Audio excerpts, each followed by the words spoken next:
ወወልድ ወመንፈስ ቅዱስ አሐዱ አምላክ። ክቡር አባታችን መልአከ አርያም ቆሞስ አባ ገብረ ሥላሴ የዚህ ታላቅ ጥንታዊ አንጋፋ ቤተክርስቲያን ዋና አስተዳዳሪ፣ ክቡራን ሊቃውንተ ቤተክርስቲያን፣ መምህራነ ወንጌል፣ የዚህ ታላቅ ቦታ ክቡር አንጋፋው ሊቀ መዘምራን ኪነ ጥበብ ወልደ ቂርቆስ፣ የሰንበት ትምህርት ቤት አገልጋዮች፣ እግዚአብሔር አባታችን፣ ቅድስት ድንግል ማርያም እናታችን፣ ቅዱስ ሩፋኤል ጠባቂያችን የምትሉ ምእመናን ምእመናት ሁላችሁም አንድ አምላክ በሚሆን በአብ በወልድ በመንፈስ ቅዱስ ስም እንደምን ቆያችሁ? እንደምን ሰነበታችሁ?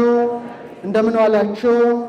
ልዑል እግዚአብሔር ሁላችንን በሕይወት በሰላም ጠብቆ ለዚህ ችሎት አድርሶናልና የአባቶቻችን አምላክ ልዑል እግዚአብሔር ሕይወታችን፣ ብርሃናችን፣ ንጉሳችን፣ ፀሐያችን፣ አባታችን፣ ጠባቂያችን፣ እረኛችን እሱ ነውና የአውደ ምሕረቱን ባለቤት እሱ ነውና ለእኔ ተናጋሪ አንደበትን ለእናንተ አስተዋይ ልቡናን እንዲሰጥ ቅዱስ ፈቃድ ይሆንልን። እንደ እግዚአብሔር ቸርነትና እንደ እግዚአብሔር ቅዱስ ፈቃድ ዛሬ የምንማማረው መጽሐፈ ምሳሌ ምዕራፍ 9 ቁጥር 1 ላይ ያለውን ኃይለ ቃል መነሻ በማድረግ ይሆናል። ቅዱስ ቃሉ ምን ይላል? ጥበብ ሐነጸት ላቲ ቤተ ወአቀመት ላቲ ሰባተ አዕማደ። ጥበብ ለራሷ ቤቷን ሰራች፣ ሰባቱንም ምሰሶችን አቆመች ይላል። ስለ ቃሉ የአምላካችን ስም የተመሰገነ ይሁን። እስቲ አብረን እንበለው። ጥበብ በሉ እስቲ። ቤቷን ሰራች፣ ሰባትንም ምሰሶች ለራሷ አቆመች። ይህን ርዕስ የመረጥኩበት ትልቁ ምክንያት ወቅቱ የስብከት ወቅት ነው። ወልደ እግዚአብሔር ኢየሱስ ክርስቶስ የሚሰበክበት ነው። ጥበብም እሱ ነውና እንደ እግዚአብሔር ቸርነት እንደ እግዚአብሔር ቅዱስ ፈቃድ ቃሉን እያመሰጠርን እናየዋለን። የተናገረው ሰሎሞን ነው። ቃሉ የሚገኘው መጽሐፈ ምሳሌ ምዕራፍ 9 ላይ ነው። ስለዚህ ይህን ሁሉ ምስጢር ዘርዘር አድርገን ለማየት እንሞክራለን። እግዚአብሔር አምላካችን ምስጢሩን ጥበቡን ለሁላችን የሚግለጥልን። ቃሉን ግን ትንሽ ላንብበው በደንብ እንዲገባን። ጥበብ ቤቷን ሰራች፣ ሰባቱንም ምሰሶቿን አቆመች፣ ፍሪዳዋን አረደች፣ የወይን ጠጇንም ደባለቀች፣ ማዕዷንም አዘጋጀች፣ ባሪያዎቿን ልካ በከተማይቱ ከፍተኛ ስፍራ ላይ ጠራች። አላዋቂ የሆነ ወደዚህ ፈቀቅ ይበል፣ አእምሮ የጎደላቸውንም እንዲህ አለች፣ ኑ እንጀራዬን ብሉ፣ የደባለኩትንም የወይን ጠጅ ጠጡ። አላዋቂነትን ትታችሁ በሕይወት ኑሩ፣ በማስተዋልም መንገድ ሂዱ ይላል። የሰማችሁኝ ነው። ጥበብ ምን ሰራች? ቤቷን ሰራች። ምን አቆመች? ሰባቱን ምሰሶዎች አቆመች ይላል። እጅግ በጣም የሚገርም ብዙ ምስጢራት በውስጡ ያሉበት ጠቢቡ ሰሎሞን የተናገረው ምስጢራዊ ኃይለ ቃል ነው። ጥበብ የተባለው ማን ነው ብለን ስንመረምር ራሱ ማን ነው? እግዚአብሔር ወልድ ነው። ከሦስቱ አካል አንዱ አካል እግዚአብሔር ወልድ ጥበብ ይባላል። ጥበብ ሐነጸት ላቲ ቤተ፣ ጥበብ ወልድ ዓለምን ፈጠረች ሲል ምን ሰራች አለ? ቤትን ሰራች አለ። ምንን ሰራች አለ? ቤትን ሰራች። ጥበብ አለ ቤቷን ሰራች ማለት ይህን ዓለም ካለመኖር ወደ መኖር አምጥቶ ምን አደረገ? ፈጠረ ማለት ነው። ሰባቱን ምሰሶዎችን አቆመች ማለት ሰባቱን ዕለታት አዘጋጀ ማለት ነው። ስንቱን ዕለታት? ዓለማትን ፈጠረ በዕለተ እሑድ፣ በዕለተ ሰኑይ ጠፈርን ፈጠረ፣ በዕለተ ሰሉስ አዝሬትን፣ አትክልትን፣ እጽዋትን ፈጠረ። በዕለተ ረቡዕ ደግሞ ምንን ፈጠረ? ፀሐይን፣ ጨረቃን፣ ከዋክብትን ፈጠረ። በአምስተኛው ዕለት በዕለተ ሐሙስ በልብ የሚሳቡ በእግር የሚሽከረከሩ በክንፍ የሚበሩ በደመ ነፍስ ሕይወት ሕያዋን ሆነው ጸንተው የሚኖሩ የባህር ፍጥረታትን ፈጠረ። በዕለተ ዓርብ የየብስ ፍጥረታትንና አዳምን በአርአያው በአምሳሉ ፈጠረ። ቀዳሚት አረፈ። ከእሑድ እስከ ቀዳሚት ስንት ዕለት ይሆናል? ስንት ዕለት ይሆናል? 7 ዕለት ይሆናል። ስለዚህ ሰሎሞን ምን አለ? ጥበብ ወልድ አለ ዓለምን ፈጠረ 7ቱንም ዕለታት አዘጋጀ ካለ በኋላ ምን አለ? በ7ቱ ዕለታትን ፈንታ ምሳሌ አድርጎ 7 ምሰሶዎችን አቆመ አለ። ከዛ ፍሪዳዋን አረደች አለ። የወይን ጠጇን ደባለቀች፣ ማዕዷን አዘጋጀች ማለት እግዚአብሔር ወልድ የምንበላውን የምንጠጣውን ሁሉ ምን አደረገ? ፈጠረ ማለት ነው። ከቃሉ ጋር ናቸው። እግዚአብሔር ከሁላችን ጋር ይሁን። ከዛ ምስጢሩ ይቀጥላል። ባሪያዎቿን ልካ በከተማይቱ ከፍተኛ ስፍራ ላይ ጠራች ይላል። የት ስፍራ ላይ?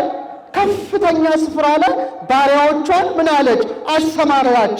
ለማስተማር አለ። እንግዲህ ከፍታ የተባለው ሰማይ ነው። በሰማይ ላይ ምን አለ? ንገሩኝ እስቲ። ፀሐይ አለች፣ ጨረቃ አለች፣ ከዋክብት አሉ። እነሱን እግዚአብሔር ወልድ አስተማሪ አድርጎ ላካቸው። ምን አድርጎ ላካቸው?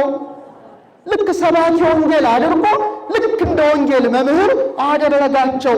ጥበብ ቤቷን ሰራች። ጥበብ ወልድ ዓለምን ፈጠረች። ጥበብ 7 ምሰሶዎችን አቆመች ማለት 7ቱን ዕለታት ፈጠረች። የሚበላውን የሚጠጣውን ከፈጠረ በኋላ ሰው ቢበላ ቢጠጣ ምን ቁም ነገር ነው? ይልቁኑ የፍጥረታትን ባለቤት እግዚአብሔርን እንዲያውቅ ምንን ፈጠረ? ፀሐይን ፈጠረ፣ ጨረቃን ፈጠረ፣ ከዋክብትን ፈጠረና በከፍተኛ በከተማይቱ ከፍተኛ ስፍራ ላይ ምን አደረገ? መልእክተኛ አድርጎ ላካቸው።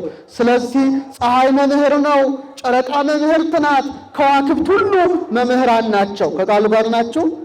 ስነ ፍጥረት ራሱ ምንድን ነው? መምህር ነው። ለዚህ ነው በከተማይቱ አለ ከፍተኛ ስፍራ ላይ ላካቸው። ከፍ ብለን ስናይ በልዕልና ያለው ሰማይ ነው። ሰማይን ደግሞ ስናይ ፀሐይን እናያለን፣ ጨረቃን እናያለን፣ ከዋክብትን እናያለን። እነሱን አስተማሪ አድርጎ የላከ ማን ነው? ንገረኝ። ጥበብ ወልድ ነው። ዓለማትን ካለመኖር ወደ መኖር አምጥቶ የፈጠረ 7ቱን ዕለታት ያዘጋጀ፣ ፍሪዳውን ያዘጋጀ፣ የወይን ጠጁን ያዘጋጀ፣ የሚበላውን የሚጠጣውን ያዘጋጀ እግዚአብሔር ወልድ ነው። መምህራን የተባሉት ፀሐይ ናት። መምህራን የተባሉት ጨረቃ ናት። መምህራን የተባሉት ከዋክብት ናቸው። የፀሐይ አስተማሪነቷ ምንድን ነው? ዳዊት አባታችን ወውስተ ፀሐይ ሲመጽላሎቶ ምልክቱን አለ በፀሐይ ላይ አኖር አለ። ፀሐይ ምስጢረ ሥላሴ ናት። ፀሐይ ምስጢረ ሥጋዌ ናት። ፀሐይ ምስጢረ ትንሣኤ ሙታን ናት። እንደ ፀሐይ ያለ አስተማሪ ኬት ይገኛል? ፀሐይን አይቶ ያልተማረ ሰው ከንቱ ነው። ፀሐይ 3 ነገር አላት። አካል አላት፣ ብርሃን አላት፣ ሙቀት አላት። ምን አላት? ፀሐይ ወጣች ስትሉ ምኗን ነው? አካሏን ነው። ፀሐይን ሙቀት ስትሉ ኧረ መልሱልኝ። ሙቀቷን። ፀሐይ ጨለመች ስትሉ ብርሃኗን ነው። እቺ ፀሐይ መምህርት ናት። ምስጢረ ሥላሴን ትሰብካለች። በክበቦ አብ ይመሰላል፣ በብርሃኗ ወልድ ይመሰላል፣ በሙቀቷ ማን ይመሰላል? ሙቀተ ጸጋን የሰጠ መንፈስ ቅዱስ ይመሰላል። ስለዚህ በከፍተኛ ስፍራ ላይ ሆና ስለ ጥበብ ወልድ ትሰብካለች። ስብከት ማለት ይሄ ነው። ነቢያት ከመስበካቸው አስቀድሞ ፀሐይ ስለ ምስጢረ ሥላሴ ሰበከች። ፀሐይ ስለ እውነተኛው ፀሐይ ስለ ክርስቶስ ሰበከች። ስብከት ማለት ይሄ ነው። አብ ፀሐይ ነው፣ ወልድ ፀሐይ ነው፣ መንፈስ ቅዱስ ፀሐይ ነው። በልዕልና ያለ ምን ፀሐይ ነው? አንድ ሕይወት ፀሐይ ነው አለ አባ ሕርያቆስ። አቡየ ፀሐይ አባቴ ፀሐይ ነው፣ ወአነ ብርሃኑ እኔ ብርሃኑ ነኝ፣ ወመንፈስ ቅዱስ ዋእዩ መንፈስ ቅዱስ ደግሞ ምንድን ነው አለ? ሙቀቱ ነው አለ። ስለዚህ ጥበብ ወልድ ዓለማትን ፈጥሮ 7ቱን ምሰሶች የተባሉ ማንን አዘጋጀ? 7ቱን ዕለታት አዘጋጅቶ መምህራንን ሰባኪያንን ስብከት እንዲያከናውኑ በሰማይ ጠፈር ላይ አኖራቸው። ይህ ብቻ አይደለም። ትልቋ መምህርት ፀሐይ፣ ሰባኪዋ ፀሐይ ስለ እውነተኛው ፀሐይ ስለ ኢየሱስ ክርስቶስ ትሰብካለች። ከቃሉ ጋር ናቸው። ባትነካኩት። ስለ እውነተኛው ፀሐይ ስለ ክርስቶስ ትሰብካለች። በደንብ አድርጋችሁ አስተውሉ። ፀሐይ በስንተኛው ዕለት ተፈጠረ? መልስልኝ። ይህ እኮ በጣም ቀላል ነገር ነው። በስንተኛው ዕለት ተፈጠረ? ቅድም እኮ ነግሬያቸዋለሁ። በስንተኛው ዕለት? በ4ኛው ዕለት። አስተውሉ። ለምን በ4ኛው ዕለት ተፈጠረች? ለምን በ5ኛው ወይም በ2ኛው አትፈጠርም? ምክንያት ስላለው ነው። ፀሐይ በ4ኛው ዕለት መጣች። ሰማዩን በብርሃን አደመቀች። ለእውነተኛው ፀሐይ ለክርስቶስ ጥላ ልትሆን ነበረ፣ ሰባኪ ልትሆን ነበረ። ታላቁ አባት ሚልክያስ በምዕራፍ 4 ቁጥር 2 ላይ እንዲህ አለ፣ ይእተ አሚረ ይሰረቅ ለክሙ ፀሐየ ጽድቅ፣ የእውነት ፀሐይ ይወጣላችኋል አለ። የሕልም ፀሐይ የእውነት ፀሐይ ይወጣላችኋል አለ። ያቺ ፀሐይ በአራተኛው ዕለት እንደተፈጠረች በአራተኛው ክፍለ ዘመን እውነተኛው ፀሐይ ሊመጣ ነው። ዘመነ አበው፣ ዘመነ መሳፍንት፣ ዘመነ ነገሥት፣ ዘመነ ካህናት ስንት ሆነ? አራተኛው ላይ ያዕቆብ 12 ልጆች አሉት። የመጀመሪያው ማን ነው? ሮቤል፣ ቀጥሎ ስምዖን፣ ቀጥሎ ሌዊ፣ አራተኛው ልጁ ይሁዳ ነው። ከነገደ ይሁዳ ከአራተኛው ትውልድ የሚወለድ እውነተኛ ፀሐይ አለችና እውነተኛው ፀሐይ አለና በአራተኛው ዕለት ማንን አመጣ? ሰባኪዋን ፀሐይን አመጣ። ስለዚህ አላዋቂዎች አለ ፀሐይን ተመልክታችሁ፣ አላዋቂዎች ጨረቃን ተመልክታችሁ፣ እናንተ አላዋቂዎች ከዋክብትን ተመልክታችሁ በእውቀት መንገድ ኑሩ ይላል ጥበብ ወልድ። በደንብ አስተውል። ወውስተ ፀሐይ ሲመጽላሎቶ ምስጢረ ስጋዌውን በፀሐይ ላይ አኖረ። ወአብርሃ ገጹ ከመፀሐይ ታቦር ላይ ሲገለጥ ፊቱም እንደምን አበራ ይላል? እንደ ፀሐይ አበራ ይላል። እውነተኛው ፀሐይ ክርስቶስ ነው። ፀሐይ 12 ጎዳና አላት። ስንት ጎዳና አላት? ፍኖተ ፀሐይ የሚባል አለ። ስትጓዝ 12 ደጃፎች አሏት። ስንት ደጃፎች? 12 ከዋክብትን በየወራቸው ትዞራቸዋለች። አስተውሉ። እቺ ፀሐይ አስተማሪ ናት። ስንት ወቅት አለ? መጸው፣ ሐጋይ፣ ጸደይ፣ ክረምት። አስተውሉ። በ12ቱ ደጃፍ በየወራቸው 12 ከዋክብትን መግባ በአራት ወቅት ላይ ታዳረሳቸዋለች። በስንት ወቅት? በአራት ወቅት ላይ። ይሄ በሰማይ ያለ ስርዓት ነው። ታዲያ በሰማይ ላይ ይህን ምልክት ያኖረ እውነተኛው ፀሐይ ከአማናዊት ምስራቅ ከቅድስት ድንግል ማርያም ተወለደ። ፀሐይ ጨለማን ታርቃለች። እሱም የኃጢአትን ጨለማ ምን አደረገ? ከምድር ላይ አስወገደ። ከዳግሚት ሰማይ ከቅድስት ድንግል እውነተኛው ፀሐይ ወጣ። ፀሐይ 12ቱን ከዋክብት እንደምትመግብ ስንት ሐዋርያትን መረጠ? መልስልኝ። 12ቱን ሐዋርያት መረጠ። አስተውል። ፀሐይ 12ቱን ከዋክብት በአራት ወቅቶች እንደምትመግብ አራቱን ወንጌላውያንን ማቴዎስን፣ ማርቆስን፣ ሉቃስን፣ ዮሐንስን አስነስቶ ምን አደረገ? ወንጌልን አጻፈ። ፀሐይ ስብከት ናት በራሷ። የእውነተኛውን ፀሐይ የክርስቶስን ሰው የመሆን ምስጢር ምን ትላለች? ታውጃለች። ክርስቶስ መቼ ተወለደ? ታኅሳስ። ለምን? የታኅሳስ ፀሐይ እኮ አጭር ናት። እውነት ሐሰት? የገና ጀንበር ይባላል አይደለም? የገና ጀንበር ይባላል። ፀሐይ በጣም ዝቅ ትላለች። አሁን ለምሳሌ አምፖል ከፍ ብሎ ሲያበራ ነው የሚታየው ወይ ዝቅ ብሎ ሲያበራ? ምንድን ነካቸው? ዝቅ ብሎ ሲያበራ ነው ወይስ ከፍ ብሎ ሲያበራ ብርሃኑ የሚታየው? ከፍ ብሎ ሲያበራ እኮ ነው አይደል እንዴ? ፀሐይ ወርኃ ታኅሳስ ላይ አለ ሊቁ ያዕቆብ ዘስሩግ ዝቅ ብላ ታበራለች አለ። ከአንግሏ ከምህዋሯ ዝቅ ትላለች። ግን አለ ጸደይ ላይ ደግሞ ወደ ግንቦት ላይ ሰኔ ላይ ከፍ ብላ ታበራለች አለ። ምንድነው ምስጢር ይላል። ምንድነው ምስጢር? ፀሐይ ታኅሳስ ላይ አለ ዝቅ ብላ እንደምታበራ እውነተኛው ፀሐይ ዝቅ ብሎ ተወለደ። በከብቶች ግርግም መወለዱን ለማብሰር ነው። ጀንበሯ አጭር ናት። ጨለማ ይከባታል። ጨለማ የሰለጠነበት ወር ነው ታኅሳስ። ዓለምን በኃጢአት ጨለማ ተከቦ ሳለ እውነተኛው ጀንበር እውነተኛው ፀሐይ ክርስቶስ ምን ሆነ? ተወለደ። ጸደይ ላይ አለ ግንቦት ላይ ፀሐይ ከፍ ብላ ታበራለች። እውነተኛውም ፀሐይ ከፍ ብሎ አደረገ። በብርሃኑ ሰማያት ተመሉ። ክብር ምስጋና ለእሱ ይሁንና አመስግኑት ይህን ፀሐይ። ፀሐይ በአራት ወቅቶች እንደምትመግብ እንደ መጸው አድርጎ ሉቃስን መረጠው። መጸው ታውቃላችሁ የነፋስ ወቅት ነው አይደል እንዴ? የነፋስ ወቅት ነው። ከመስከረም ጀምሮ በጣም ነፋስ ነው። ነፋስ ነው። ይሄ ነፋስ ወቅት መጸው ሲሆን እሱ በሰማይ ላይ ይህን ስርዓት ቢሰራ ሉቃስን አስነሳውና በአምሳለ ነፋስ የሚሰጥ የመንፈስ ቅዱስን ነገር መንፈስ ቅዱስ ይነጽል ላዕሌኪ ብሎ ምዕራፍ 1 ላይ እንዲጽፍ አደረገው። በዚህ ተደነቅን።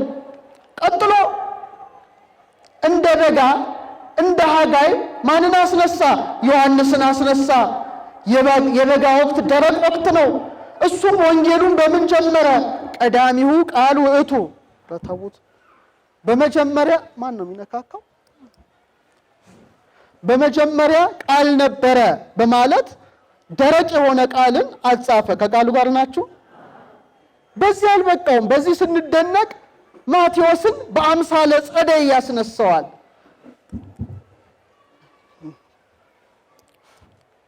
ጸደይ የመሬት ወቅት ነው። የምን ወቅት ነው ብያቸዋለሁ? የመሬት ወቅት ነው። ማቴዎስም ምድራዊ ልደቱን መሬታዊ ልደቱን ወልደ ዳዊት የዳዊት ልጅ የአብርሃም ልጅ ወልደ አብርሃም ብሎ ምኑን ተናገረ?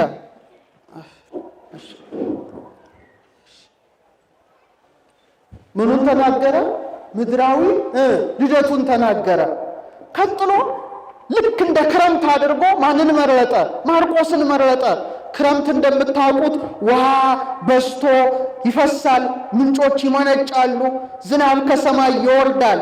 ማርቆስም ምዕራፍ 1 ላይ ጌታ በዮርዳኖስ ወንዝ ስለመጠመቁ፣ ዮሐንስ በዮርዳኖስ ወንዝ ሕዝቡን ስለማጥመቁ መሰከረ። ስለዚህ በከተማይቱ ከፍተኛ ስፍራ ላይ ፀሐይን በማኖር ማለትም በሰማይ ላይ በማኖር ምስጢረ ሥላሴውን እንድትሰብክ ምስጢረ ሥጋዌን እንድትመሰክር ማን አደረገ? ንገረኝ፣ ማን አደረገ? እሱ አደረገ። ወደ ቤተልሔም እንሂድ እስቲ። አባ ጊዮርጊስ ዘጋስጫ ምን ይላል? ሥርዓተ ሰማይ ተሰራ በዲበ ምድር። የሰማይ ሥርዓት አለ በምድር ላይ ተሰራ። ቤተልሔም አለ ሰማይን መሰለች። ምንን መሰለች? በሰማይ አለ መምህራን የሆኑ ፀሐይ፣ ጨረቃ፣ ከዋክብት አሉ አለ። እንደ ፀሐይ እውነተኛው ፀሐይ ኢየሱስ ክርስቶስ ወጣ። እንደ ጨረቃ ማን ተገኘች አለ? ድንግል ማርያም ተገኘች። ጨረቃ ትመላለች፣ ጨረቃ ትጎላለች። ቅድስት ድንግል ግን ማኅተመ ድንግልና ያልጎደለ አማናዊቷ ጨረቃ ተገኘች። ህየንተ ከዋክብት በከዋክብት ምትክ አለ ማን ተገኙ አለ? ብርሃናውያን የሆኑ መላእክት ተሰበሰቡ አለ። ስለዚህ ጥበብ ወልድ ዓለምን ፈጠረ። በሰባቱ ምሰሶዎች ፈንታ ሰባቱን ዕለታት ፈጠረ። የሚበላውን የሚጠጣውን በዕለተ ሰሉስ በዕለተ ሐሙስ አዘጋጀ። መምህራን ሰባኪያን አድርጎ ፀሐይን፣ ጨረቃን፣ ከዋክብትን አኖረ አላዋቂዎቹን ለመጥራት። ለምሳሌ መጽሐፍ ቅዱስን ዘፍጥረትን ማን ጻፈ? ንገረኝ እስቲ። ማን ጻፈ? ሙሴ ጻፈ። ሰማይ ላይ ያሉትን ግን ማን ጻፈ? ራሱ እግዚአብሔር ጻፈ። እነዚህ ታላላቅ መምህራን ናቸው ማለት ነው። ሌላው ታላቋ መምህርት ፀሐይ እኔና እናንተን እንድትወክል አደረገ። አስተውል። አንተ ፀሐይ ነህ፣ አንቺም ፀሐይ ነሽ። ፀሐይ ትወጣለች፣ በብርሃኗ እየደመቀች እየደመቀች እየደመቀች ትመጣለች። መጨረሻስ ምን ትሆናለች? በምዕራብ አድማስ ምን ትሆናለች? ትጠልቃለች። ጠዋት መልሳ እንደገና በምስራቅ ትወጣለች። ይሄ እኔና ያንተ ሕይወት ነው። ፀሐይ በምስራቅ መውጣቷ የመወለዳችን ምሳሌ ናት። በጠፈር ላይ መቆየቷ በዚህ ዓለም የመኖራችን ምሳሌ ናት። በሰማይ ላይ ፀሐይ ደምቃ አሸብርቃ መታየቷ እኛም በዚህ ዓለም ልብስ ለብሰን አጊጠን ተውበን መታየታችንን ለመወከል ነው። ፀሐይ ግን ደምቃ አትቀርም። ሰዓቷ ሲደርስ በምዕራብ ትጠልቃለች። እኛም ደምቀን አንቀርም። ጊዜው ሲደርስ ምን እንሆናለን? እንሞታለን። ግን ፀሐይ ጠልቃ አትቀርም። እንደገና ጠዋት ትወጣለች። እኛም ሞተን አንቀርም። እውነተኛው ፀሐይ ኢየሱስ ክርስቶስ በሚመጣበት ጊዜ ከምን እንነሳለን? ከሞት እንነሳለን። ለዚህ ነው ባሪያዎቿን ልካ በከተማይቱ ዓለም ከፍተኛ ስፍራ ላይ ጠራች። አየህ፣ ከፍ ብለህ ተመልከት። ቁልቁላቲ እያቸው ብዙ ነገር ያስተምርሃል። ምስጢረ ሥላሴን ያስተምርሃል። ምስጢረ ሥጋዌን ያሳይሃል። ምስጢረ ትንሣኤ ሙታንን ያመለክታል። ከቃሉ ጋር ናችሁ? በደንብ አስተውል። እነዚህ ሰማያዊ አካላት ቤተ ክርስቲያንን ይወክላሉ። ምንን ይወክላሉ? ቤተ ክርስቲያንን ይወክላሉ። ቤተ ክርስቲያን ይላሉ ሊቃውንት አባቶቻችን የጠፈር ምሳሌ ናት። የምን ምሳሌ ናት? የጠፈር። በተለይ በመጽሐፈ ቅዳሴ ንባቡና ትርጓሜው መቅድም ላይ አባቶቻችን ጠንቅቀው ጽፈዋል። ጠፈር የቤተ ክርስቲያን ምሳሌ ናት። በጠፈር ላይ ምን አለ? ፀሐይ አለ። በጠፈር ላይ ምን አለ? ጨረቃ አለች። በጠፈር ላይ ምን አሉ? ከዋክብት ያበራሉ። ዛሬም አለ ሊቁ እውነተኛው ፀሐይ ማን አለ? ንገረኝ። ኢየሱስ ክርስቶስ አለ። ያበራባታል። ብርሃኑ ይበራል። የወንጌል ብርሃኑ ይበራል። ምስጢረ ሥጋዌ በብርሃን መልኩ ለምእመናን ይሰጣል። ካህናት ደግሞ የጨረቃ አምሳል ናቸው። የምን አምሳል ናቸው? የጨረቃ አምሳል ናቸው። ጨረቃ ብርሃኗን የምታገኘው ከማን ነው? ከፀሐይ ነው አይደለም? የካህናት ሁሉ ብርሃናቸው አነ ውእቱ ብርሃኑ ለዓለም፣ እኔ የዓለም ብርሃን ነኝ ብሎ እነሱን አንትሙ ውእቱ ብርሃኑ ለዓለም ያላቸው፣ እናንተ የዓለም ብርሃኖች ያላቸው ማን ነው? ራሱ ብርሃኑ ማን ነው? ክርስቶስ ነው። ከዋክብት ላይ ካለ ቤተ ክርስቲያን ምሳሌ ናቸው። ይሄ ሊሆን በቤተ ክርስቲያን ሶስት መብራቶች እንዲበሩ ታዘዋል። በመንበሩ ላይ አንደኛ መብራት በቀኝ በኩል በመንበረ ታቦቱ ላይ ይላል ሥርዓተ ቤተ ክርስቲያን አንድ ትልቅ መብራት ይብራ፣ በስተግራም ደግሞ አንድ መብራት ይብራ፣ ዙሪያውን ደግሞ ቀንዲሎች ወይም ቀናዲል ይባላሉ መቅረዞች ይብሩ። በተለይ ወንጌል ሲነበብ ደምቆ ይብራ። ለምን? በቀኝ ያለው መብራት ታቦተ ሕጉ ላይ ያለው የፀሐይ አምሳል ነው። በግራ ያለው መብራት የጨረቃ አምሳል ነው። ዙሪያውን የሚበሩት አምሳል የከዋክብት አምሳል ናቸው። ቤተ ክርስቲያን ሰማያዊት ናት። ጽርሐ አርያም ናት ቤተ ክርስቲያን። ኢየሩሳሌም ሰማያዊት ናት ቤተ ክርስቲያን። ገነት ናት ቤተ ክርስቲያን። ቤተ ክርስቲያን ጠፈር ናት። አስተውል። ይሄን ምን ይላል? አላዋቂ የሆነ ወደዚህ ፈቀቅ ይበል አለ። አየህ፣ አላዋቂ የሆነ ወደዚህ ፈቀቅ ይበል። አይምሮ የጎደላቸውን እንዲህ አለች፣ ኑ እንጀራዬን ብሉ አለ። አየህ፣ የደባለኩትን የወይን ጠጅ ጠጡ። አላዋቂነትን ትታችሁ በሕይወት ኑሩ፣ በማስተዋል መንገድ ሂዱ። ጥበብ ወልድ ይላል፣ ኑ ይላል። የፈጠርኳቸውን ፀሐይን ተመልከቱ፣ ጨረቃን ተመልከት፣ ከዋክብትን ተመልከት። ራሱ የንጋት ኮከብ መድኃኔዓለም ክርስቶስ ነው። ምናልባት እዚህ ጋር የንጋት ኮከብ ትኖራለች፣ እርግጠኛ ነኝ። ይህ ምዕራብ አቅጣጫ ነው። ቀና ብላችሁ ብትመለከቱ ደማቋ ኮከበ ጽባህ እዚህ ጋር ትታያለች። በእርግጠኛነት አይደለም ታያቸዋል። በዮሐንስ ራእይ ምዕራፍ 20 ላይ ምን አለ? እኔ ኢየሱስ የዳዊት ስርና ዘር የሚያበራም አለ የንጋት ኮከብ ነኝ አለ። የምን ኮከብ ነኝ አለ? የንጋት ኮከብ ነኝ። ይሰርቅ ኮከብም ያዕቆብ፣ ከያዕቆብ አለ በለዓም ኮከብ ይወጣል። ከምስራቋ ከቅድስት ድንግል ኮከብ ክርስቶስ ይወለዳል። ኮከቡ እሱ ነው። አይቴ ሀሎ ዘተወልደ ንጉሥ አይሁድ፣ የተወለደው ንጉሥ ወዴት አለ? ወዴት ነው? እስመ ርኢነ ኮከበ ዚአሁ። አየህ፣ ኮከበ ዚአሁ የእርሱ ኮከብ በምስራቅ አይተን ወመጻእነ ከመ ንስግድ ሎቱ፣ ለእርሱ ልንሰግድ መጥተናል። በስነ ፍጥረት የፈጠረው አርአያው አምሳሉ የእሱም ይሆን አይተን መጣን ብለው ሰብአ ሰገል ወርቅ፣ ዕጣን፣ ከርቤ አቀረቡለት። ይህን ተመልከት፣ እሱን ይሰብክሃል። የሰማችሁ ነው ግን ይመናል። እያስተዋላችሁት ነው? አዎ፣ ይሄን ማስተዋል ያስፈልጋል። ለዚህ ነው አላዋቂ የሆነ ወደዚህ ፈቀቅ ይበል። ያቸው ይመርምራቸው። ስለማን ይመሰክራሉ? ስለ ራሱ ስለ ክርስቶስ ይመሰክራሉ ፍጥረታቱ። ይሄንን ማስተዋል ያስፈልጋል። ለዚህ ነው ስብከት ሳምንቱ ነቢያት ሰበኩ ከማለት በፊት እነዚህም ሰብከውታል። የማይሰብከው ማን አለ? ክርስቶስን የማይሰብክ ማን አለ? እኔ ሰብከዋለሁ በሰውነቴ፣ አንቺ በሰውነትሽ ትሰብከዋለህ። ሁሉ ከሰማይ እስከ ምድር ያለው ሁሉ ስለማን ይሰብካል? ስለ እሱ ይሰብካል። ይሄን ማስተዋል ያስፈልጋል። ሁለተኛ ትርጓሜ ጥበብ ቤቷን ሰራች። እስቲ በሉ፣ እስቲ አብረን እንበል። ጥበብ ወልድ በሉ። ጥበብ ወልድ ለእርሷ ማደሪያ የሚሆን አዳምን ፈጠረች። የሰማችሁ ነው። ጥበብ ቤቷን ሰራች አለ። ማደሪያው የምንሆን እኛን ፈጠረ። ሰባትን ምሰሶ አቆመ ይላል። እውነት ነው። ሰው ሰባት ነገር ነዋ።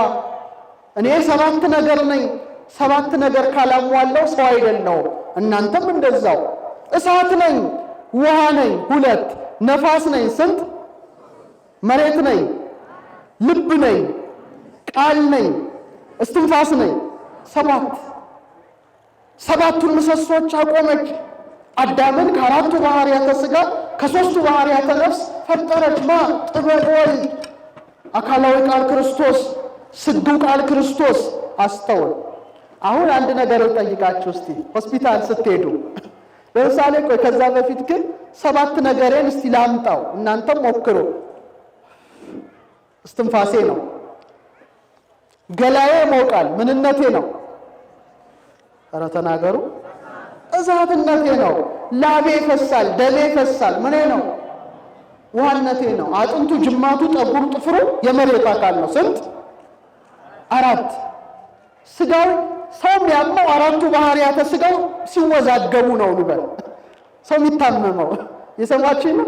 የ4ቱ ባህርያተ ሥጋ ችግር ነው። ስለዚህ ሐኪም ማስተካከል አለበት። ለምሳሌ አንተ ወይ አንቺ ታማችሁ ሆስፒታል ሄዳችሁ እንበል። ሐኪሙ ሽንት ስጡ፣ ደም ስጡ ይላል። ምናችሁን ነው የሚመረምረው? ውሃነታችሁን ነው። ተንፍሱ እስቲ ይላቸዋል። ምናችሁን ነው የሚመረምረው? ነፋስነታችሁን ነው። ሙቀት እስቲ ደግሞ ሙቀታችሁን ልለካ ይላል። እዚህ ጋር አድርጎ ምናችሁን ነው? እሳትነታችሁን ነው። አይነ ምድር ስጡ ምናምን ስጡ ይላል። ምንነታችሁን ነው? መሬትነታችሁን ነው።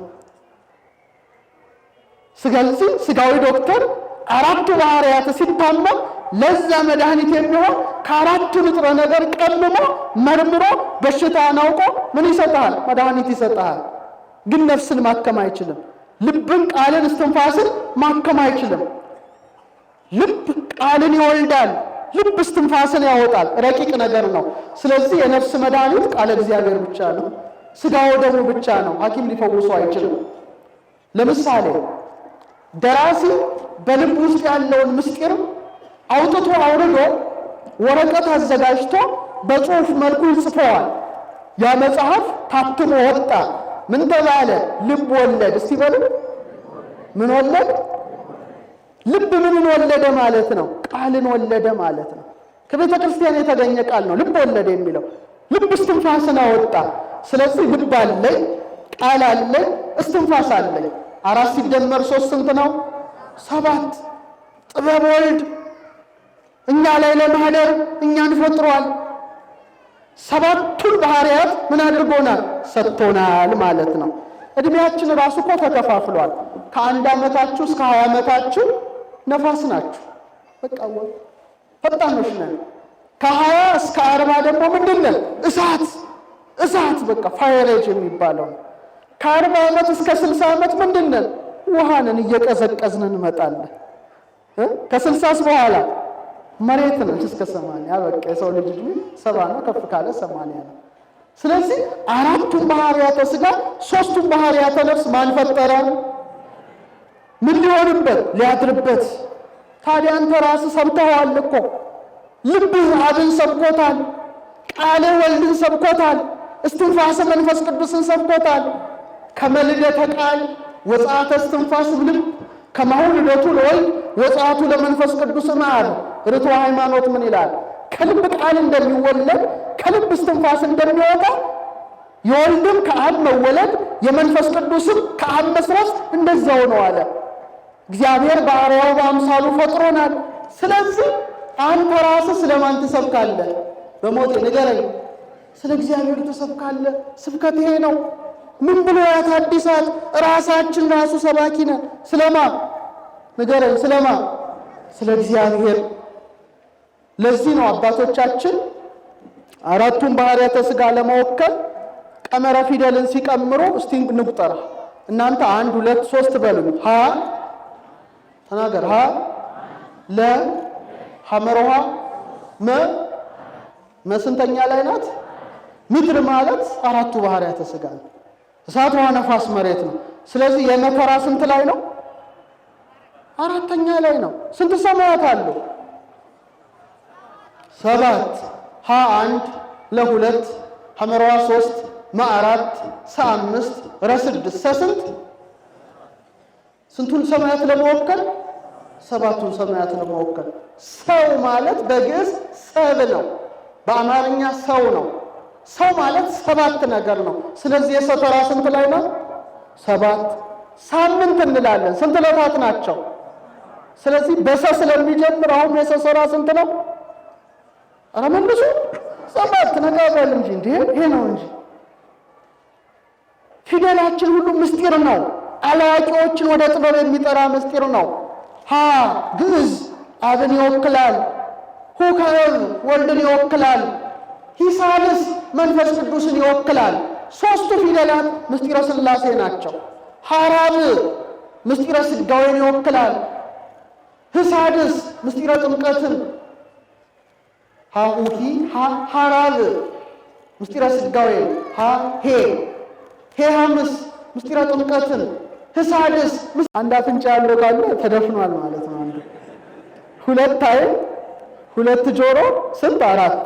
ሁለት የአፍንጫ ቀዳዳ ስንት? ምላስ አጠቃላይ ስንት ነው? ሰባቱን ሕዋሳት ፈጠረ። በዚህ ፊት ላይ የሰው መታወቂያ ላይ ያደርገው እኔ ገርመኛል። ሁሉን ሁለት ሁለት አድርጎ ፈጥሮ ምላስን አንድ ማድረጉ ደግሞ ስራው ሁለት ቢሆን አስባችሁታል?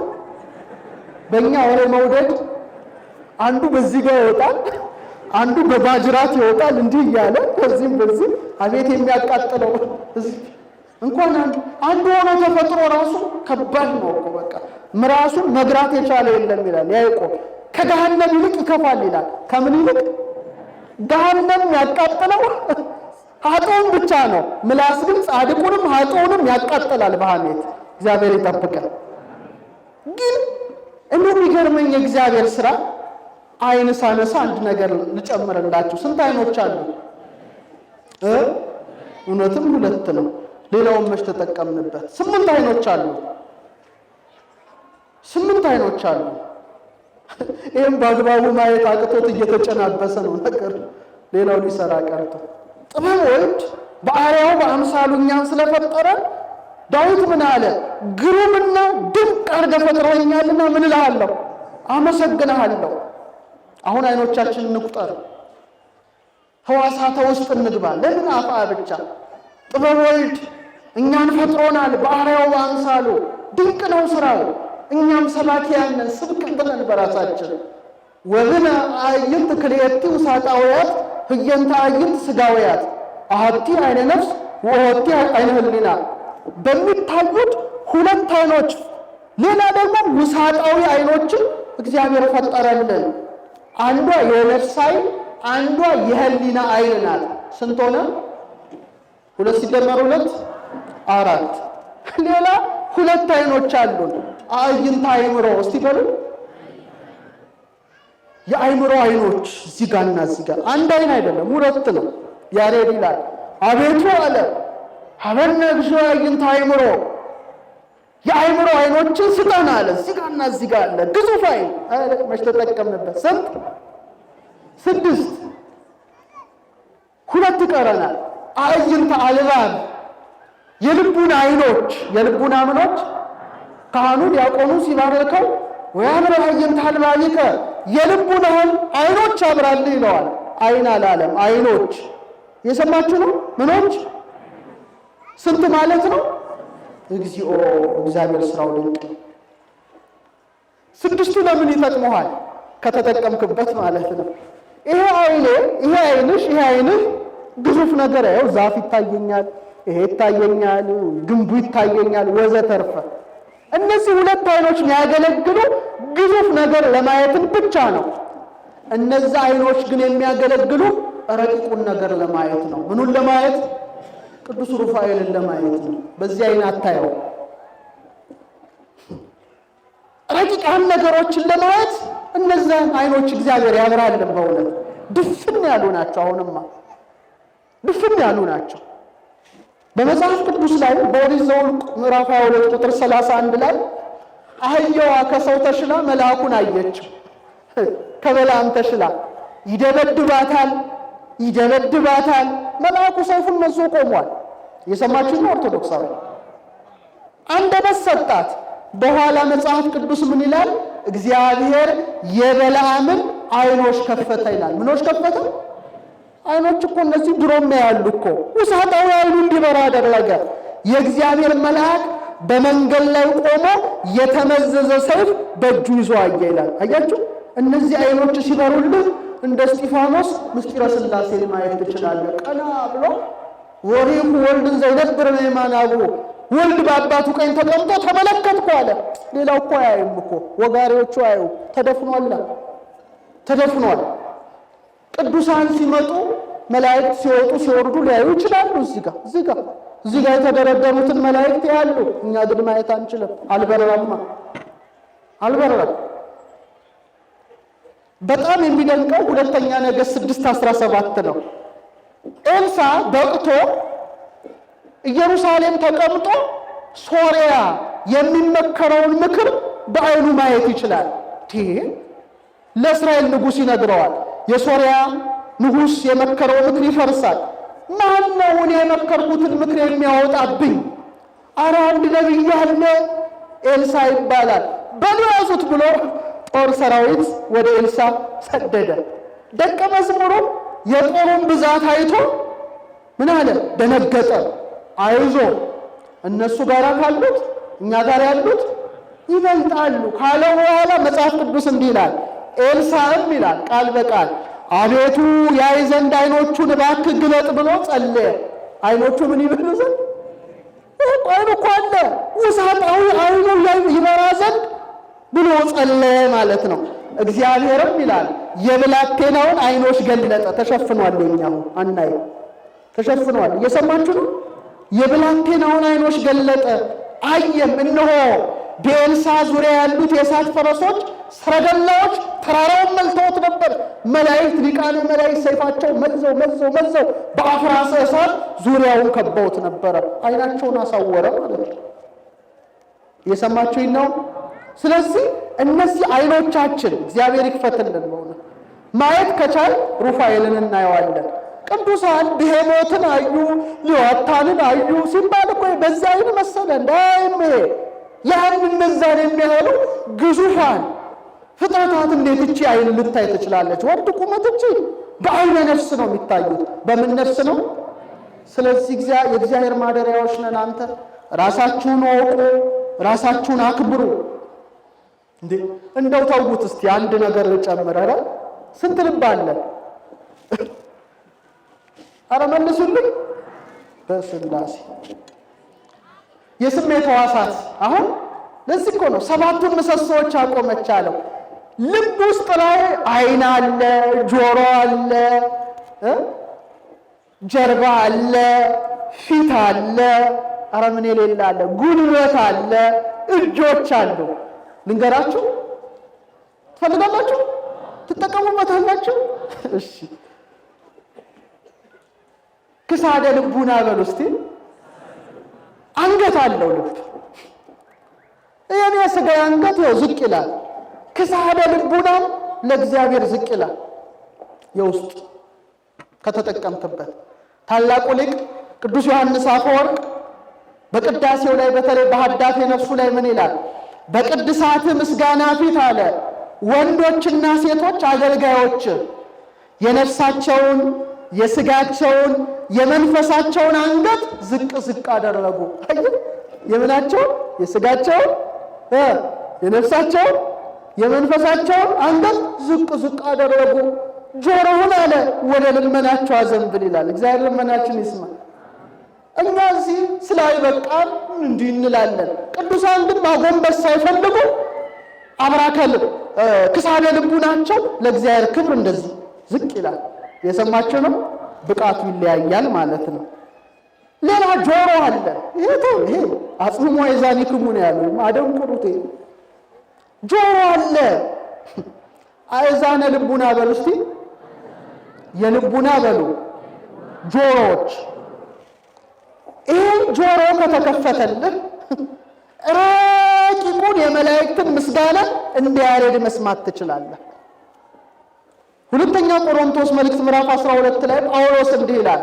ወደ ሰማይ መነጠቁን ምኑን ከጻፈ በኋላ ምን ይላል? ወደ ገነት ተነጠቀ ይላል ራሱን። እስቲ አብረን እንበል። ሰውም በሉ እስቲ ሊናገር የማይገባውን የማይነገረውን ቃል ሰማ።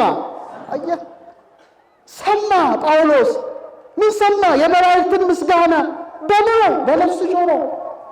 ያሬድ እንዲህ አለ፣ ዋይ ዜማ ዘሰማይኩ በሰማይ እመላእክት ቅዱሳን። ቅዱስ ቅዱስ ቅዱስ የሚል የመላእክትን ምስጋና ሰማው አለ። በቃ ሰማው። ወደ አልሰማም አንቺ አሰሚ። ተዘግቷል። እንዴት እናድምጥ? በገዳም ለምሳሌ አንድ ገዳም ሂዱ እንበል። አንድ በጣም ጥሩ ገዳም በቃ አበው ያሉበት ገዳም እንበል፣ በምሳሌ ነው። 5 ሰዎች ሄዱ። ከ5ቱ 2ቱ ልዩ የሆነ አጥንትን የሚያለመልም ምስጋና ይሰማሉ። ቦታውን ግን አያውቁ። ልዩ መዓዛ አፍንጫቸው ያሸታል፣ ጆሮአቸው ይሰማል። 3ቱ ግን አይሰሙም። አንድ ቦታ እኮ ነው ሄዱት። አንድ ቦታ ሄደው የቅዱሳንን ምስጋና ጆሮአቸው የሚሰማ ሰዎች አሉ።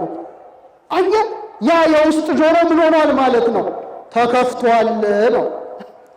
የሰማችን ኦርቶዶክሳውያን ዮሐንስ አጽር አይነ ልቡናው ስለበራለት አንድ ቀን ገበያ ዕቃ ሊሸጥ ይሄዳል። በቅቷል እኮ።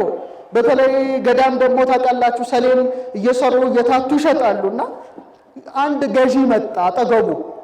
አጠገቡ መጥቶ ይሄን ሰሌን ስንት ትሸጠዋለህ አንተ መነኩሴ ያለው። ዮሐንስ አጽር ግን አጠገቡ የሚያየው ሚካኤልና ገብርኤልን ነው። ሰውዬው እኮ ያይ ይሄን ሰሌን ስንት ትሸጠዋለህ ሲለው ሚካኤል ነው የሚበልጠው ወይስ ገብርኤል ብሎ ለሰውዬው ይመልሳል። አንተ እብድ ሲለው ቀና ብሎ ሲመለከት ሰው ቆሟል። ዕቃውን ጥሎ ወደ ገዳሙ ተመለሰ ይላል። ጆሮ አለ። ይሄ አይዛነ ልቡና። ይሄ መከፈት ከቻለ እግዚአብሔር ይክፈትልን። በእውነት እነ ሩፋኤል ሲያመሰግኑ መስማት ይቻላል። ይሄማ ተንጠልጥሏል። ወሬ ነው፣ ድንቁር ያለ በሐሜት በስድብ በነገር እንዴት ይከፈት? ያኛው በጣም ያስቸግራል። ሌላ ፊት አለው። እስቲ ገጸ ልቡና በሉ እስቲ። ለምሳሌ ፊቴ በጥፊ ሊመታ ይችላል አይደል? አንድ ፊት ላይ ምን ሊተፋ ይችላል? ምራቅ። ይሄም የልቡናህን ፊት ጠብቀው። ዲያብሎስ የክፋት ምራቀ ምክሩን ጢቅ እንዳይልበት ልብ ላይ አለቀልህ። ያን ጊዜ እንዳይመታ ጠብቀው። ልብሽን ጠብቂ። ክፉ አይደለም ትፍ ይልበታል። እገሌን አጥፋው፣ ገሌን ግደለው፣ ገሌን እማው ጠብ ያደርገዋል። ያን ምራቅ ተጠንቀቅ። የሰማችሁን ኦርቶዶክሳውያን፣ ጌታ አይሁድ ምራቃቸውን ተፉበት ይላል። ለምን ተፉበት? መተርጉማን ምን አሉ? ዲያብሎስ ምራቀ ምክሩን በሰው ልጆች ላይ እየተፋ ገሃነም አውርዷቸው ነበረና ለካሳ ሲሆን ተተፋበት። ፊቱን በጥፊ ተመታ። ለምን? የልቡናቸውን ፊት እየመታ ጣዖት እያስመለከ ወደ ሲኦል ጥሏቸው ስለነበር አምላካችን ተመቶ እኛን ምን አደረገን? ነፃ ወጣን። አሁን እንዳይመታ ተጠንቀቅ። ነፃ አውጥቶሃል አምላክ። ከዚህ በኋላ ቢተፋበት የልብ ላይ ጉድ ነው የሚፈላው። ዳዊት ለዚህ ነው ልበ ንጹሐ ፍጥር ሊተ እግዚኦ፣ አቤቱ ንጹሕ ልቡናን ምን በልልኝ? ጸልይ፣ ሁሌ ጸልይ። አቤቱ ንጹሕ ልቡናን ፍጠርልኝ። ዲያብሎስ ክፉ ምራቅ ምክሩን ሲተፋ ጌታ ደግሞ በምራቁ ምን ይፈጥራል? ምን ይፈጥራል? አይን ይፈጥራል። አቤት ቸርነቱ! እኔ ጌታችን በምራቁ አይንን ሲፈጥር ሁሌ እንደው ሳስብ የሚደንቀኝ ቅዱስ ኤፍሬም ያለው ነው። ምራቁን መሬት ላይ ምንድን ነው ያለው? ኧረ መልሱ እንዴ! ወንጌል አታነቡም እንዴ? ወንጌል ካላነበባችሁማ ችግር አለ። ምራቁን ምን አደረገ? ተፋና ጭቃ ሰርቶ አይን ቀባ። ኤፍሬም ምን አለ? እንዴት የሰው ልጅ አከበርክ አለ። ፊቱ ላይ እንኳን አልተፋበትም ጌታ። አንተ ፊቱ ላይ እንኳን ጥንቅ አላለበት። አረህን አለ አከበርከው አለ። ምራቅህን እንኳን ሰውየው ግንባር ላይ አልተፋበትም። አይህን ሰውነትን አክብር። ልቁኑ ጭቃ ሰርታ አለ አይንን ፈጠርክለት። ጌታዬ እኔ ላይ ግን ትፋብኝ ይላል። ምን በልብን ቅዱስ ምራቅ በግንባሬ ላይ ትፋብኝ። አቤት ቸርነቱ! እምኩሉ ዘያብ ይነግር ዘገብረ ጽውር ያውር ሕያው አይነ ያሬድ ጾመ ድጓ ላይ ይመስለኛል። ጭቃ አይንን ያጠፋል። ምንን ያጠፋል? አይንን በሚያጠፋ በጭቃ እሱ ግን አይንን ፈጠረ። የእሱ ምራቀ ምክሩ ልባችን ላይ ጠብ ይበልበት።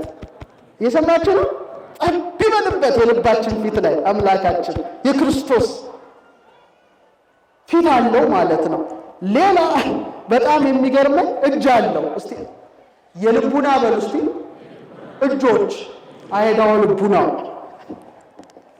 አሁን ጸሎት ይለያያል። አሁን በደንብ ደረጃውን ወቁት፣ አቅማችንን እንወቅ። አይዳው ልቡና ይባላል። ለእመ ይትክል ሰፊሃ ዲከ ስፎ ለህሊናከ ወይም ለልቡናከ ይላል። እጅህን መዘርጋት ካልቻልክ የውስጥህን እጅ ዘርጋ ይላል። ቅዱሳን ጸሎት ለሶስት ተከፍሏል። ለስንት ተከፍሏል? የሥጋ ጸሎት የኛ ጸሎት ነው። አቤቱ ማረን፣ ይኸው ዘርግቻለሁ፣ ራራልን፣ ይቅር በለን፣ ምሕረትህን አድርግልን። እውነት ነው፣ ሥጋ ላይ ነው። የነፍስ ጸሎት ላይ ግን አያስፈልግም፣ ብቃት ነው። እጅ ሳይዘረጋ ንንንንን ሳይል በልቡና ብቻ ይጸለያል በተመስጦ። የልቡና ጸሎት ግን የደረሰበት ብቻ ነው የሚያውቀው ይላሉ አባቶቻችን። የነፍስ ጸሎት እጅን መዘርጋት ሳትፈልግ አይዳው ልቡና ውሉ እግዚአብሔር ተዘርግተው ረቂቁ እጅ ወደ ረቂቁ አምላክ ተዘርግቶ ይማጸናል። እኛ አልበቃንም፣ ስለዚህ እጅን ዘረጋል። ልቡና ላይ ግን የደረሰበት ነው የሚያውቅ። ይሄንን መረዳት ያስፈልጋል። መትከፈ ልቡና በሉ እስቲ ተናገሩ። መትከፈ ልቡና በሉ። የልቡና ኧረ አይሰማም። የልቡና አንተ ይህን ጉሮሮውን ተጠቀምበት እንዴ!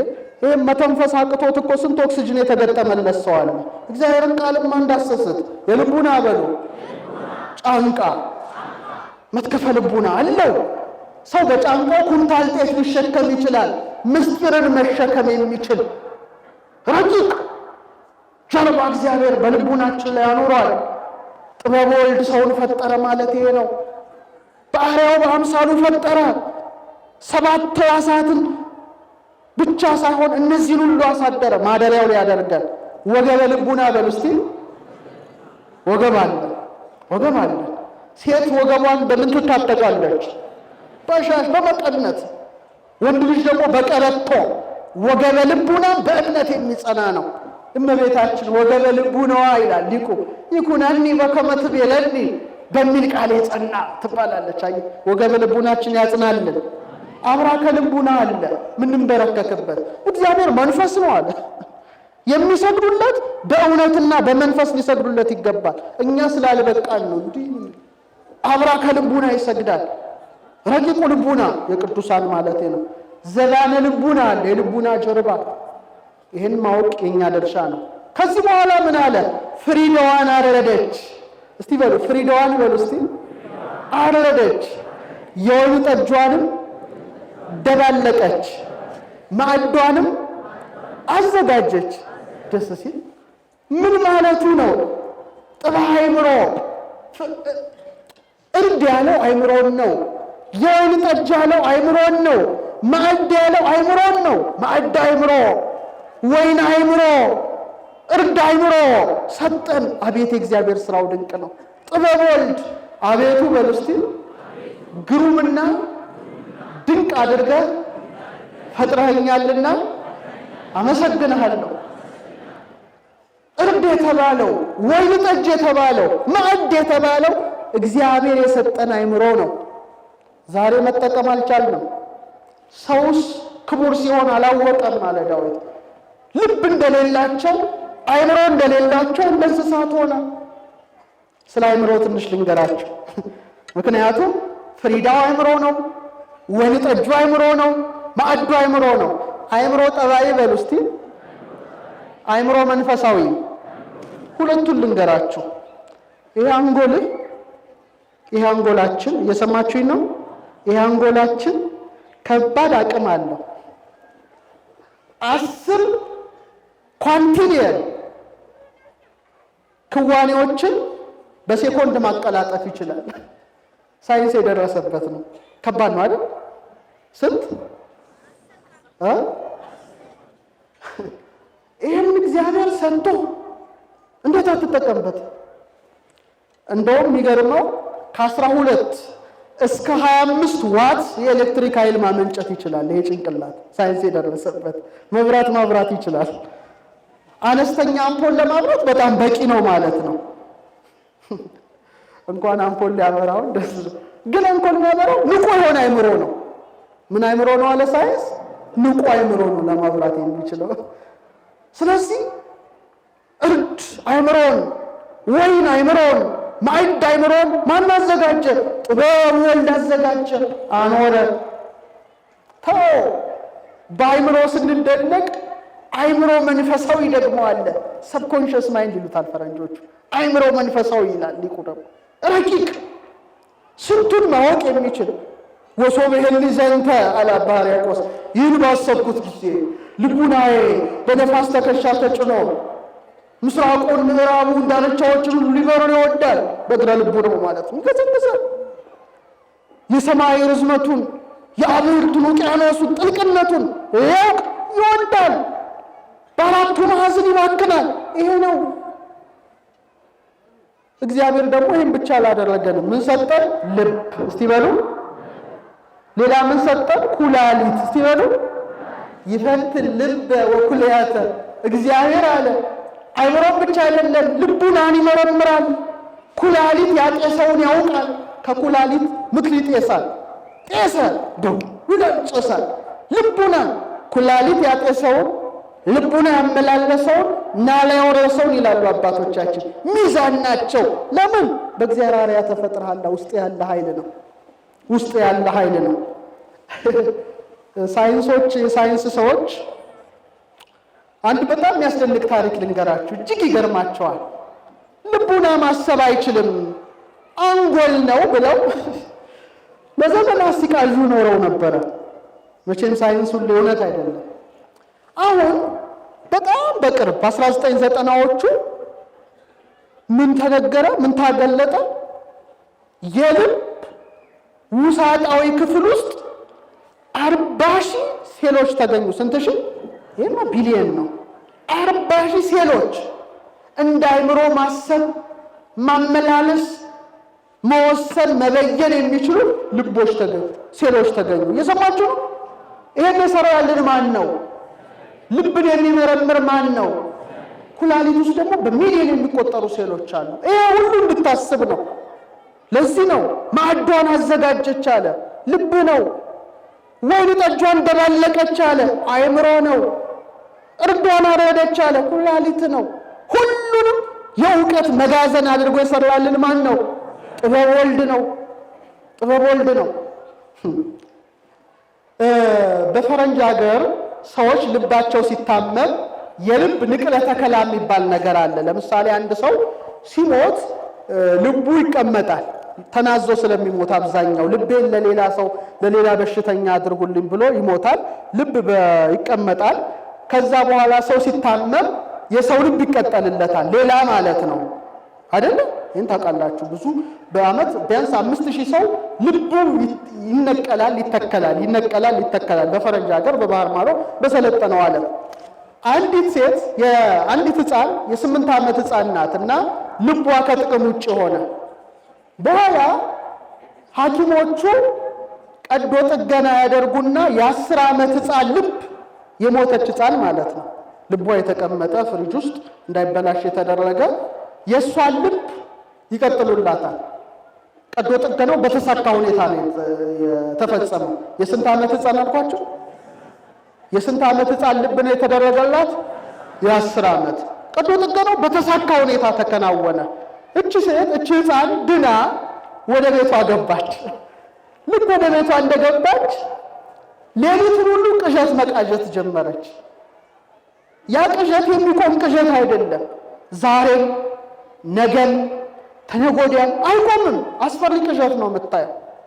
በኋላ ሲጨንቃት ቤተሰቦቿ ቀዶ ጥገና ያደረገላት ዶክተር ጋር ይወስዷታል።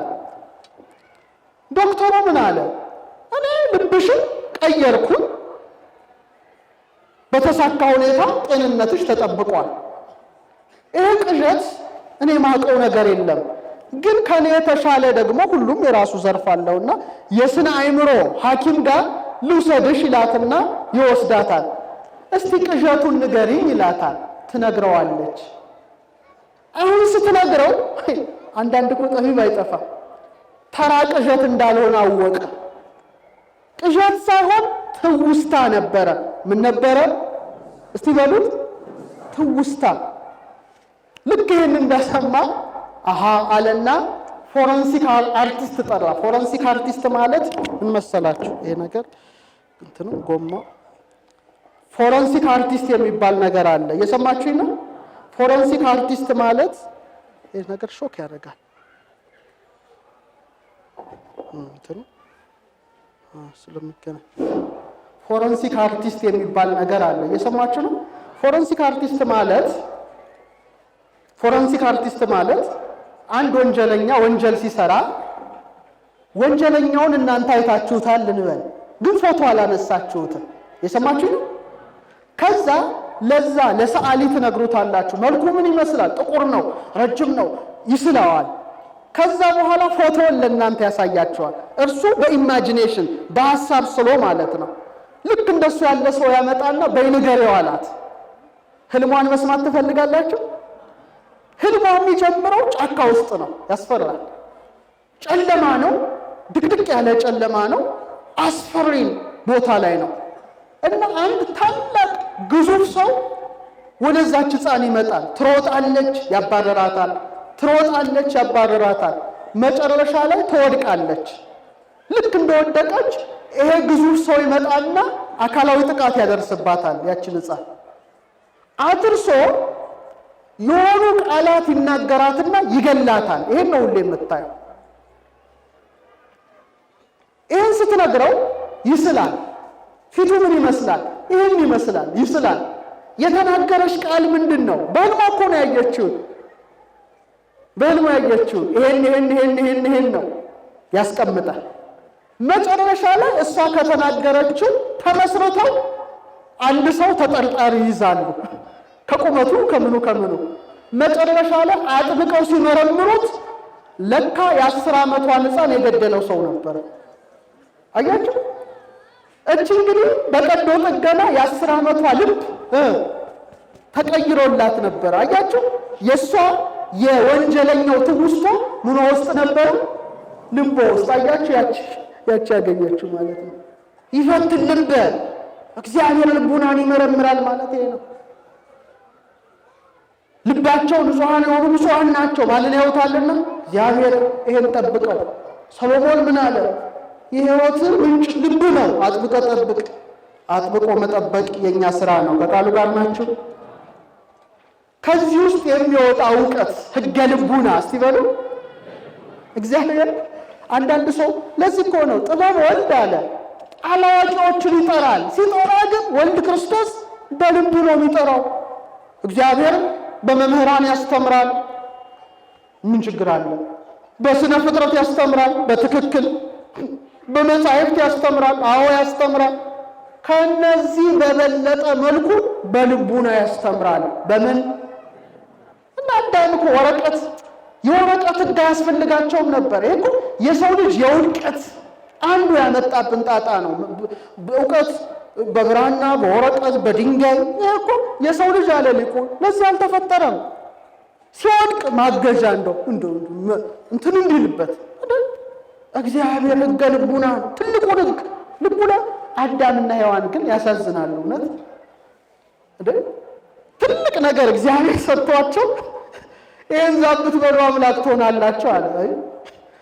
ቅጠል በመብላት አምላክነት ከተገኘ አንተ በልታ አምላክ አትሆንም ማለት አይችልም?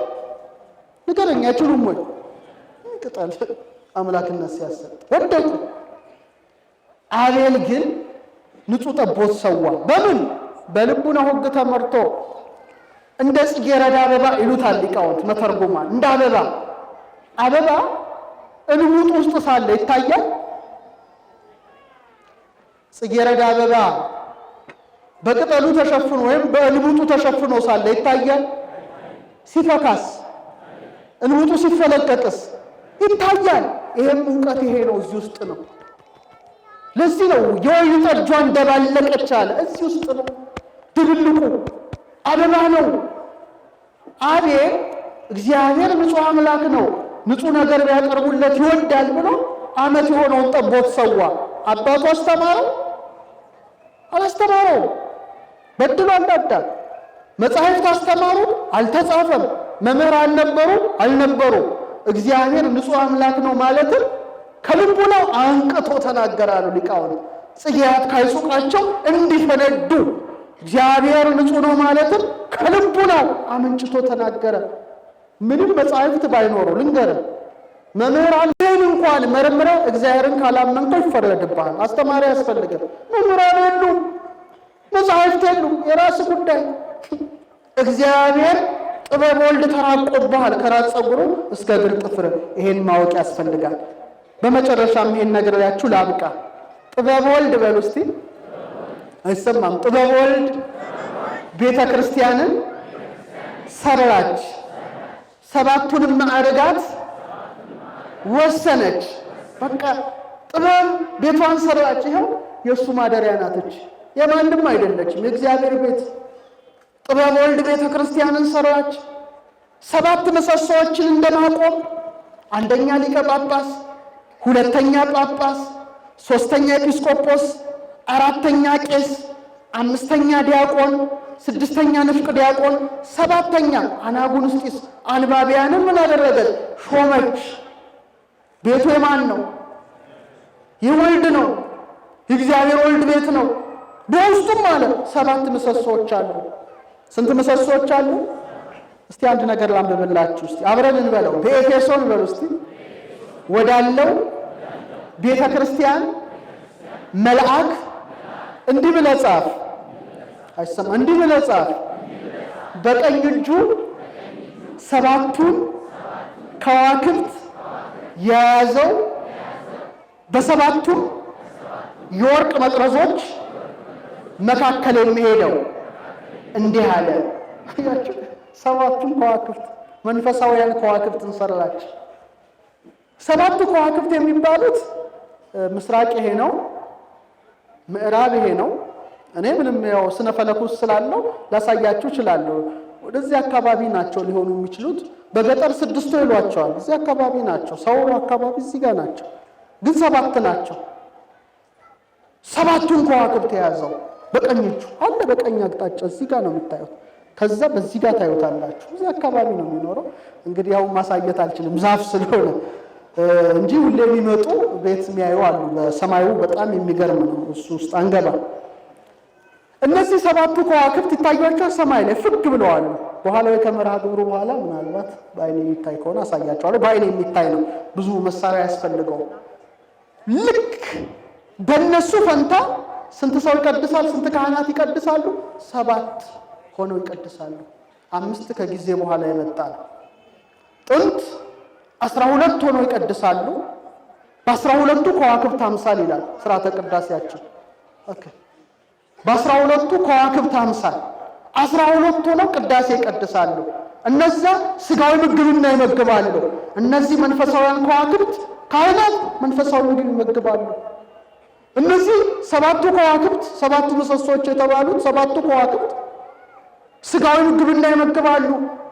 እነዚህ ደግሞ ሰባት ሆነው ገብተው መንፈሳዊ ምግብናን ይመግባሉ። አቤት ጥበብ ወልድ ቤተ ክርስቲያንን ሰራች። በሰባቱ ምሰሶች በሰባቱ ከዋክብት አምሳል ሰባቱን ማዕረጋት አኖረች። ከዛ በኋላ ምን አለች? እርዱ ታረደ፣ ፍሪዳው ተጣለ፣ የወይን ጠጁ ተደባለቀ። እንዴት ደስ ይላል! ማዕዱ ተዘጋጀ።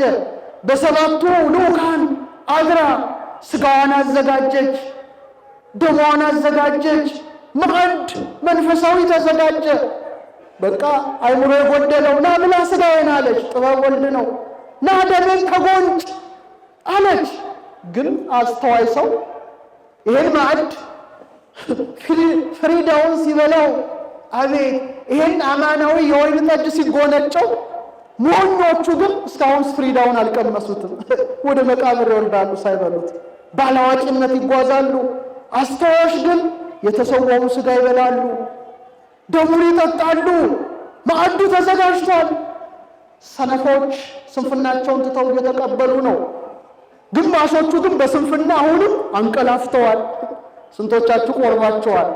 ስንቶቻችሁ ፍሪዳውን አጣጥማችኋል?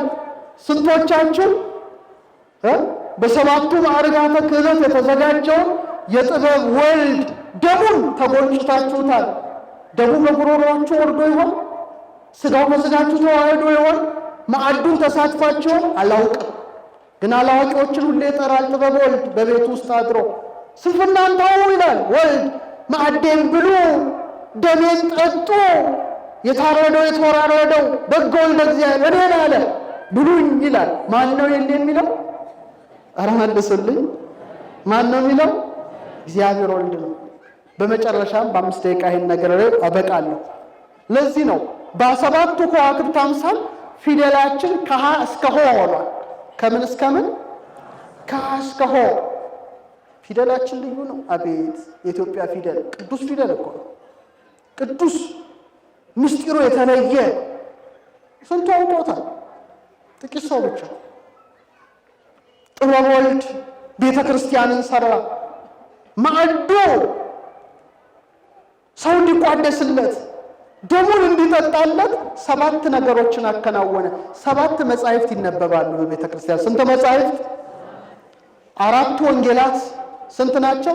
4 የጳውሎስ መልእክት ንገሩኝ እንጂ የሐዋርያት መልእክት፣ ግብረ ሐዋርያት፣ 7ቱ መጻሕፍት አዘጋጀ። ለምን? ፍሪዳ አለ። ምን አለ ቀጥሎ? ወይን ጠጅ አለ፣ አማናዊ ወይን። ደሙ አለ። ለዛ ሊያነቃ 7ቱን መጻሕፍት በቤቱ እንዲነበብ ጥበብ ወልድ ያደርጋል። ቤተ ክርስቲያን ራሷ ሰባኪት ናት። የጥበብ ወልድን ነገር ትመሰርታለች። በመጨረሻ ጥበብ በሉ እስቲ። ጥበብ ወልድ ሊሰቀልበት መስቀልን አዘጋጀ። 7ቱን ተአምራት አደረገ። አለቀ። ጥበብ ወልድ ቤቱን ሰራ አለ። መስቀል ነው። 7ቱን ምሰሶች አቆመ። 7 ተአምራት ተደረገ። ፀሐይ ጨለመች፣ ጨረቃ ደም ሆነች፣ ከዋክብት ከብርሃናት ተራቆቱ። ስንት? 3። ደንጊያዎች ተፈረካከሱ፣ መቃብራት ተከፈቱ፣ ሙታን ተነሱ፣ የቤተ መቅደስ መጋረጃ ተሰነጠቀ። 7 ጥበብ ወልድ መስቀል ተከለ። 7ቱን ተአምራት አደረገ። ይሄን ያደረገው ምንድን ነው? ሥጋውን ሊቆርስ ነው።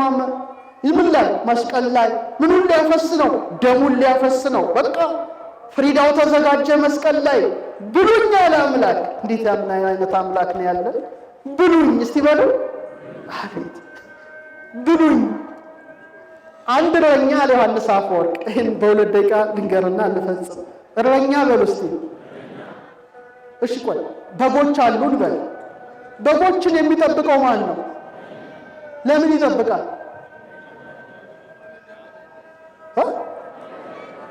የእረኛና የቀበሮ ልዩነት ምንድን ነው? ምንም ለውጥ የለውም እኮ። ቀበሮም ቢበላው ለሆዱ ነው።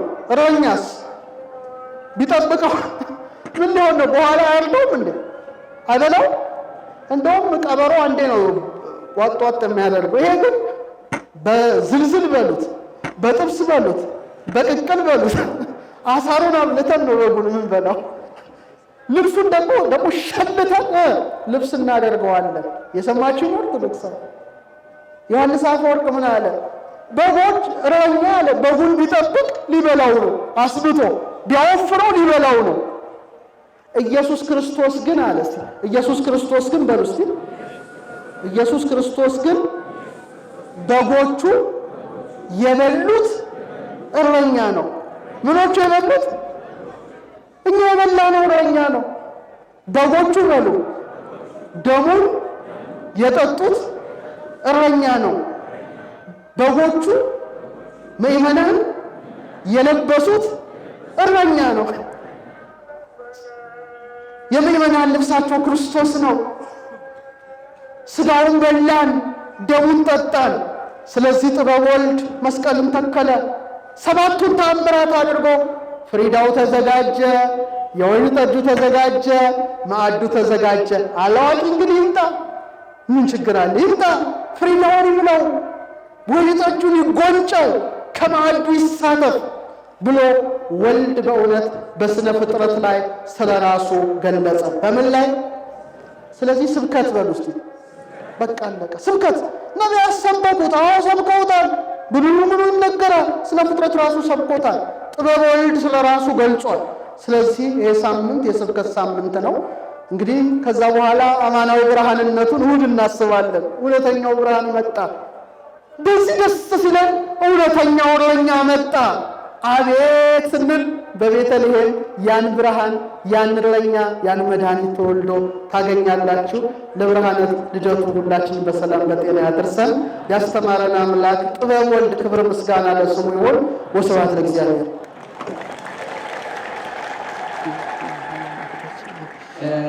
ለወንድማችን ለመምህር ዶክተር መጋቢ ሐዲስ ሮዳስ ታደሰ እግዚአብሔር አምላክ ቃሎት ያድርስ።